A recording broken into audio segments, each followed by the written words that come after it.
नमस्कार दर्शक बंधु सीमांत ओडिया आपको स्वागत। केन्दुझर जिला जोड़ा ब्लॉक अंतर्गत सेरेंडा ग्राम पंचायत कार्यालय को आज बीजेपी पक्षर घेराव कर केंद्र सरकार विभिन्न योजना साधारण लोकों पाखक न पहुँचा प्रतिवाद में आंदोलन कर बीजेपी पक्षर कहुई। नमस्कार बंधु माने सीमांत ओडिया आपको स्वागत। पंचायत ऑफिस सम्मुख बीजेपी धारणा।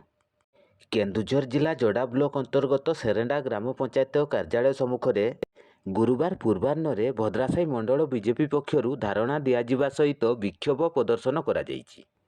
केंद्र सरकार विभिन्न योजना लोकों पाखक न पहुँचा और शिक्षा स्वास्थ्य निजुक्ति आदि मौलिक समस्या को नहीं बीजेपी पक्षर सेरेंडा पंचायत ऑफिस घेराव करा जायथिबा कुहाଯାଇଛି। केंद्र सरकार विभिन्न योजना गुड़िक केते जन लोकों पाखक पहुँची पारि नहीं एहार मध्य समीक्षा करा जायथिला। बड़बिल पूर्वतन पौराध्यक्ष दिलीप मिश्र नेतृत्व में यह आंदोलन करा जायथिला। चंपुआ विधानसभा संयोजक देवप्रसाद मिश्र, जिला महिला मोर्चा उपसभानेत्री स्वप्ना साहू, बड़बिल मंडल हरिजन मोर्चा संपादक सन्यासी माझी, 28 नंबर जोन जिला परिषद डम्बरुधर कुदाता प्रमुख यह आंदोलन में सामिल होते।